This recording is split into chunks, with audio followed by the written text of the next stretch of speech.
সদ্য পেরিয়েছে মকর সংক্রান্তি, তবে এখনও পিঠের গন্ধে রয়ে গেছে জঙ্গলমহলের বাতাসে। তারই আঁচ পেতেও জেলা নিজস্ব সংস্কৃতি ধারাকে বজায় রেখে এবং প্রতিদিনের ক্লাস রুটিন থেকে একটু মুক্তির স্বাদ দিতে ছাত্রছাত্রীদের জন্য মধ্যাহ্ন ভোজনে পিঠে পার্বণের আয়োজন করল মালতী শ্যামনগর জিলপা লায়া উচ্চ বিদ্যালয় কর্তৃপক্ষ।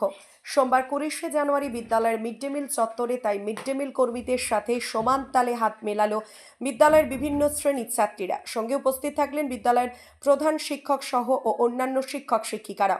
ছাত্রছাত্রীরা এই দিন ক্লাসের পাশাপাশি এই প্রচেষ্টায় সামিল হয়ে উপভোগ করে দিনটি। বিদ্যালয়ের প্রধান শিক্ষক জানান, সম্প্রতি মকর সংক্রান্তির উৎসব শেষ হয়েছে, কিন্তু ছাত্রছাত্রীরা এখনও সেভাবে বিদ্যালয়মুখী হচ্ছে না। তাই পড়াশোনার পাশাপাশি তাদেরকে পড়াশোনার মূল স্রোতে ফিরিয়ে আনার জন্য ও তাদের মধ্যাহ্ন ভোজনকে আনন্দদায়ক করে তোলার জন্য এই ধরনের আয়োজনের ভাবনা মাথায় আসে আমাদের। স্কুলে পিঠা করা হয়েছিল, আমি কথা বলছি। সবাইকে 4টা করে দেওয়া হয়েছিল এবং গুঁড়ো দেওয়া হয়েছিল। আমি 4টা পিঠা পেয়েছি, পিঠাগুলো খেতে ভালো হ্যাঁ, হয়েছিল। ধন্যবাদ। ভবিষ্যতে আরও হলে এই না, না, না, পিঠা না। আমার ভালো লাগবে।